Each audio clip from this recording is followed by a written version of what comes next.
Emails from Afar, a chef's culinary adventure around the world. By Mike Sanders. Chapter 15. The Border Experience. 12/29. Day 44. I spent the bulk of today getting ready for our bus trip. We're taking the overnight bus from Vientiane, Laos to Da Nang, Vietnam. We took a short walk and sipped on a coconut at a cafe on the Mekong River again, mostly just to stretch our legs. We spent some time downstairs in the lobby visiting with the two front desk girls, Kek and Kao. Both of them are in their early 20s, with the former being 7 months pregnant. Kek explained that their day consisted of sitting in front of an old TV and watching Chinese soap operas. The TV, which was at full volume, sat next to a 5-foot-tall Ming-style vase. They would wail and cry at the drama as it went along, cursing the villains and bemoaning the handsome hero. It was all too silly and made both Sarah and I laugh out loud. Around 2 p.m., Kek went and got lunch for us all, which was a wonderful surprise. She came back with the most scrumptious shrimp I have ever eaten. They'd been loosely wrapped in a banana leaf and then steamed. I asked the girls what had been done to it and how it was made. They told me that it was a very common household dish and quite easy to make. This is the recipe they relayed to me over lunch.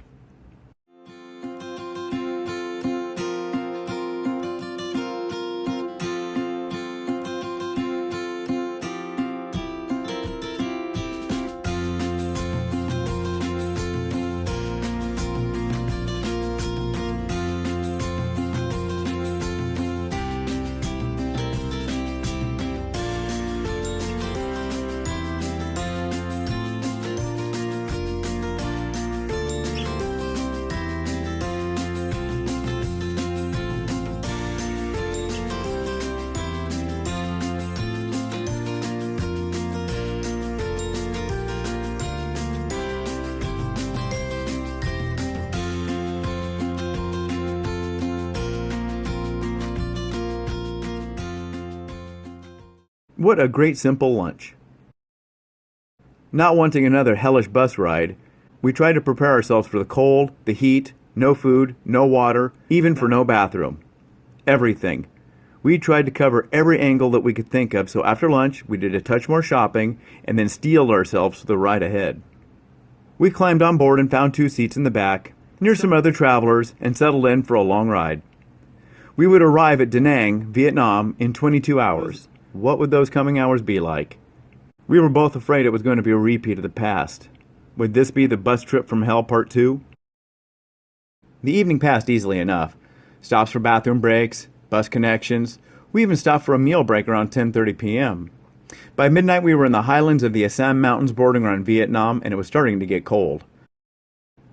The night sky, which had been an immense inky velvet cloth studded with sparkling diamonds, slowly gave way to veiled pale moonlight and thick mist-filled valleys. 12:30, day 45. Around 3 a.m. we rolled into a border town called Mok Bai, which consisted little more of 4 shacks made of driftwood and a large concrete building of some sort. It was difficult to tell. The slight haze that had veiled the moon 3 hours ago had grown into an extremely dense fog that was far too thick to see through. The bus came to a dusty stop at a small house made mostly of corrugated tin, with the occasional log propping something up. The dilapidated driver got up and said in broken English, "Food now," and pointed at the house. "Oh, dinner time at 3 a.m. Okay, what the hell, why not?" Slowly 8 or so travelers got up off the bus, but most of the locals chose to stay put. Once past the rusty screen door, an older woman, half asleep, was working a giant wok and had bowls of hot noodles in front of the driver in just a few seconds. Everyone was just glad to sit at the tables and stretch their legs. Meal breaks on bus trips are usually 30 minutes, so Sarah and I started talking to a couple that had been seated right behind us on the bus. Their names were Dave and Elaine. Natives of Ireland, they turned out to be 2 of the nicest people you could ever hope to meet. Dave had the build of a soccer player, mean and muscular. His short dark hair always looked like he had just stepped off the field. He had a friendly way about him, which made him easygoing and quick to laugh. Elaine was an athletic woman with beautiful blondish red hair, in her mid-20s, and ready for adventure. She brought the old saying, "She has the smile of an angel and the devil's charm," to mind. Together, their Irish accents made every word they spoke magical to me, and left my ears wanting more. They were telling us about how they were work traveling in New Zealand when they decided to come to Southeast Asia. Over a cup of coffee, which was as strong as a mule and sweetened with condensed milk, we got to know each other a little bit. 20 minutes later, the driver came by to the table and told us that we had to stay here until the border opened at 8 a.m. And by here, he didn't mean the cafe, as it was closing in 20 minutes. We would have to wait on the bus. This new piece of information put a bit of a damper on the brightening mood. That was 4.5 hours away, and none of us wanted to just sit on a cold bus for that long. Everyone felt a looming presence to my left. It was tall and hairy and smelled slightly of earth and horses. We all turned our heads in unison to see what it was. As we looked up, "Do you smoke?" rang out in a deep voice. His thick Middle Eastern accent was unmistakable, and its irritated tone bordered on the aggressive. I slowly replied as I fumbled into my jacket pocket to pull out a cigarette. As I handed him the smoke, he said, in the same quasi-aggressive tone, "Ganj. Do you smoke ganj?" and gave a disdainful glance at the cigarette. Most of us nodded our heads slowly in hushed tones and said yes, now and then. With that, he pulled out a plastic bag out of his pocket and tossed it down onto the table, where it landed with a hefty thump. It was a grapefruit-sized chunk of high-grade pot, bright, green, and extremely fragrant. He tossed it down on the table and said in the same deep, gravelly voice, "I have problem. We must smoke because I cannot take cross-border." Before I even had a chance to open my mouth, Dave was licking the edges of 3 rolling papers together to mend them into one giant one. And Elaine had already tore up a few of the buds and mixed it with some of the tobacco with uncanny efficiency. I asked the dust-covered stranger to sit and tell us his name. As he sat down, he said his name was Chief, and he was an Israeli Jew. He had been wandering around the northern highlands area that make up the border between Laos, Vietnam, and China for the last few weeks. He had just found his way into town from somewhere up there. He wore a ragged and patched brown jacket that was threadbare from countless miles. The hat that he wore was in the same style of the mountain people of Afghanistan. Heavily bearded, with the clothes he had on, he looked like a member of the Mujahideen or the Taliban, a wild-eyed Afghan rebel just down from the mountains and ready for some action. All he needed was an AK-47 or RPG slung over his shoulder to complete the image. After a minute or two, David rolled 3 of the biggest, fattest joints I have ever seen. Just as he was finishing up the third, one cafe worker, who did not look pleased about what was unfolding at the table, told us that the cafe was closed and we needed to leave. Everyone slowly filtered back out to the bus except for the people who wanted to smoke. Dave, Elaine, Chief, myself, Ido, who was from Japan, 2 young girls from Korea who spoke exactly 2 words of English, "Hello, Korea," and 1 guy from Kenya. Sarah decided that she didn't want to be part of it, as it felt a bit sketchy to her, so she returned to the bus. As Chief fired up the first joint, we all found rocks or small logs to sit on, forming a little circle. The fog had become so thick we could hardly see the bus less than 10 feet away. Random lights in the tiny village were transformed into fuzzy floating balls of light off in the distance. There were 12 or so, all different size, color, and strength. Some were a faint pale yellow, some were clean white, and a few gave off a sick pale green color. All of them were confined by the fog to small globes of light, like a stationary will-o'-the-wisp floating all around us. The fog had the strange ability to dampen sounds and energy alike. One of the lights, which was just 50 yards to my left, was by far the brightest, but still greatly muted by the power of the midnight jungle fog. Floating 20 yards off the ground, the light would wax and wane with intensity, pulsating back and forth ever so slowly. To me, it seemed like a misplaced lighthouse, futilely warning the danger to mariners who will never arrive. After 2 or 3 passes of the joint, Chief suddenly stood up and said in his deep, methodical voice, "I'll be right back," turned on his heel and strode off into the foggy night. For a half a second, I started to wonder if this guy was actually real. Maybe I was asleep on that damn bus and dreaming all of this crazy shit up. Let's see. What's the evidence? In the middle of the night, on the Lao-Vietnamese border, while drinking incredibly strong coffee in a corrugated tin shack with a dirt floor, an Afghani freedom fighter who says he's an Orthodox Jew just materializes out of thin air, gets everybody incredibly baked with some really wicked reefer, and then disappears into the foggy night from whence he came. Yeah, this has got to be a dream, because that kind of shit just doesn't happen in real life. Just as I was about to express my new thoughts on the matter, a huge crash of falling boards, crashing metal cans, and disturbed chickens fluttering about broke the calm. This jerked my dreamy attention away from the all but confirmed theory to the unexplained noise. 5 seconds later, and 20 feet to the left, came another large crashing sound, and then some rustling of leaves. In that half second, I think I saw something bolt across the road in the hazy distance. It might have had 4 legs. The fog made it hard to tell. Then, that eerie dead silence came back for what felt like forever. After a few minutes, my mind started to wander off of the alert status to wondering why my legs hurt a bit. That stony eon of silence was finally broken by the sound of something heavy being dragged across the dirt road from the opposite direction towards us. Slowly, the dirt gouging sound came forward. A dog started to bark wildly off in the distance. Then a rooster crowed. Then more rustling and gouging. Then, quite unexpectedly, emerging out of the gloomy fog came Chief, dragging 3 logs under his arm. "We need fire, it's cold," he said as he approached the circle. Immediately he got to work starting a fire in the middle of the circle. It was clear by his skills that he had started a few fires in his day. He pulled a handful of hay out of his pocket and carefully crushed it into a small ball. Once ready, he took the joint and carefully held the cherry to the hay ball, blowing on the ember with a constant stream of soft air. In no time, he had a nice little fire going. As I started to zone out on the fire, my eyes wandered down the length of the log to the end, which was right by my left foot. I noticed that all the logs had nails on the end of them. Dave was noticing the same thing at the same time, and our eyes met with the same raised eyebrow look. Nonetheless, the fire gave off just enough heat and light to fend off the cold fog that was now more like a living thing than a weather pattern. It permeated through my clothes and right down to my skin, maybe even down to my very soul. The whole thing began to be kind of spooky. The 8 of us sat around telling stories and smoking joints all night long. Well, everyone but the Korean girls. They just sat there giggling occasionally. The laughter and conversation was a small oasis of joy in the wet blanket fog that was all around us. After what felt like hours, a local man came out of the darkness. Chief gave him a warm, friendly swadee, or hello, which he returned. He sat on the ground and started to fiddle with the fire just a bit. With just a few minor adjustments, he brought forth a large roaring fire. Chief then handed him the joint, which he thanked them for.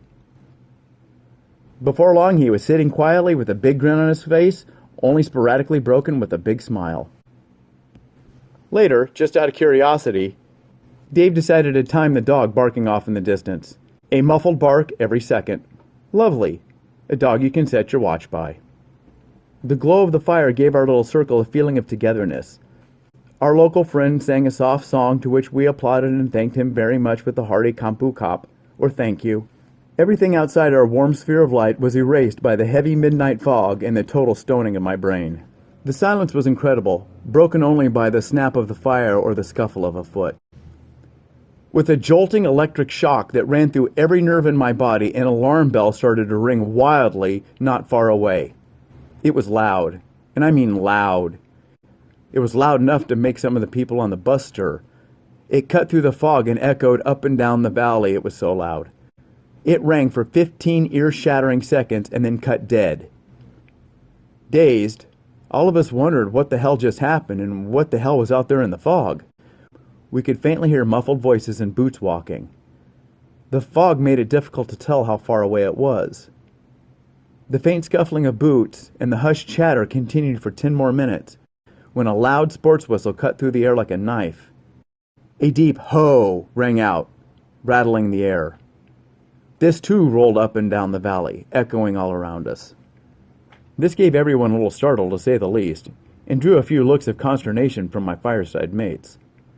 The ho sounded aggressive, maybe even agitated, and certainly a bit otherworldly.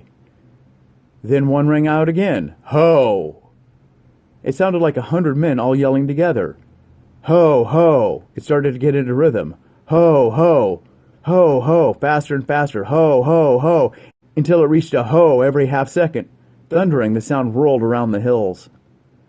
Now, in the pauses between the hoes, came the footsteps. The crisp resonance of gravel being crushed by heavy boots was the counterpart to the deep booming hoes. Ho! Crunch! Ho, crunch, ho, crunch. As the noise reached a feverish crescendo, it started to move, and unbelievably, it was coming towards us. Like an unseen wave, it moved closer and closer and closer until it finally sounded like the entire Chinese army was descending upon us. I was quite sure that it was going to march right over us. I could feel the ground vibrate from its powerful, pounding footsteps. The cloud of dust that was kicked up by their feet let us know that whatever it was right there. The dust choked our lungs, irritated our eyes, and covered everything in a fine red powder. Slowly, the sound started to fade away, hoeing and crunching all the way along. Soon the reverberation had faded off into the distance, and the night quickly went back to its dampened silence. We all sat wide-eyed in dumbfounded stillness. Both of the Korean girls' mouths were gaping open, frozen in ghastly silent terror. It felt like the fog had manifested a ghost army and marched it right past us, frightening the hell out of us. Maybe even trying to warn us. The dead calm that followed was very eerie, and the Stygian darkness around became deeply unnerving. And that damn dog was still barking in the background. We had smoked more joints than I had counted at this point, and it had taken its toll. As I shifted around, I found a few treats in my jacket pocket. 3 candy bars, 3 oranges, and a bag of nuts. I had forgotten that I'd filled up my jacket pockets with snacks and Vientiane. Yay for munchies!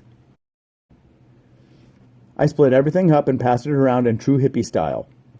The orange segments were especially prized as they were great for clearing out the dust paste from our throats. By 6 a.m. I was cold, covered in powdered red dirt, and tired and sore from sitting on something hard for the past 16 hours. As I got up, my legs let out a fiery scream of pain. Sitting on that rock all night long did not help my situation at all. As I slowly clambered back onto the bus, I reflected on where I was and what the night had been like. I had never experienced anything like that before, and I was glad I had participated in it. Back on the freezing bus, I got 2 hours of uncomfortable sleep before the engine rumbled back to life, awakening the passengers for the next stage of the journey. The morning rays quickly burned off the thick fog, revealing a small impoverished border post set deep into a jungle. Just 10 feet from the bus, I could see the blackened earth and the ring of the large rocks where last night's fun had been. It was hard to believe that we couldn't see the bus for the fog last night. It was that thick. The gray building that I had caught a small glimpse of when we arrived was now looming large across the street. It was the border post and barracks for the Laotian army stationed here. That Chinese army that was about to run us over last night was, in fact, the Lao border detachment taking their morning run through the mountains. One of the reasons that the ho crunches sounded so close was that the circle was actually still on the road a little bit. The soldiers had passed within 6 feet of us, their boot prints still clearly stamped deep into the red earth. Glancing over at the other side of the road, I could see a chicken coop with its door open next to a fence that was strangely missing 3 rails. Even more telling, there were 3 deep gouges in the road leading from the fence straight to the slightly still smoldering fire. I looked up the road 50 yards or so at the spot the strong pulsating light had been last night. The light of day revealed its true nature as the Vietnamese guard tower spotlight. It had been sweeping back and forth in front of the gate all night long. 2 steely-eyed soldiers holding machine guns stood behind the 10-foot heavily barbed wire fence. They looked solemn and resolute in their duties. What felt like the middle-of-nowhere jungle last night felt exactly like what it really was. The road and military checkpoint between 2 rival communist nations where tensions can and do run high. Last night, when Sarah got on the bus and I didn't follow, she got quite upset with me. Honestly, I didn't see what the big deal was. It was in the middle of the night, in the middle of the highlands of the Annamese Mountains, which means the middle of nowhere of Southeast Asia. I was with all foreign travelers, outside, in a dense fog, in the middle of the jungle. What's the problem? When everyone was kicked out of the cafe last night, no red flags or warnings had gone up in my head. I didn't see a real danger, which of course I was quite mindful of. If the Lao government can pay cops to hide in the bushes around a jungle outpost at 3 a.m. in a deep fog just to bust some foreigners smoking some weed, well, then, more power to them and I deserve to get busted. I didn't think that scenario was too likely. If anything, it was much safer than if some local had offered it to me in the big city. That is a total bust. They'll sell you something illegal, like weed, opium, hash, hookers, guns, or whatever, and then they'll turn you into the cops. The logic being that they get to make money off of you twice, once from selling you the contraband, and then once for turning you in. This just didn't feel wrong, so I didn't see why Sarah was being such a stick in the mud about the whole thing. Now, in the morning light, I began to reflect on the decision I had made on the previous night. Okay, let's see. It's 3 a.m., I'm smoking pot, an illegal and illicit substance in a communist country, in the middle of the road, in front of the military barracks, just underneath the spotlight of the Vietnamese border guard, who was standing less than 50 feet away. Chief, our firemaster, had ransacked someone's yard for some hay he had found in a chicken coop, and then stole 3 rails off of an animal pen, which were then burned as firewood only 10 feet away. A pig, I think, given this unexpected opportunity at freedom, bolted into the night, and a dog had the pig scent, which was driving him wild enough to make him bark every second. And to top it all off, at one point, we were nearly surrounded by soldiers. With this new take on the situation in the light of day, I can say that she was probably right. This wasn't the smartest thing I have ever done, and in fact may have been just the opposite. But, right or wrong, either way, it will be a night I will remember for the rest of my days.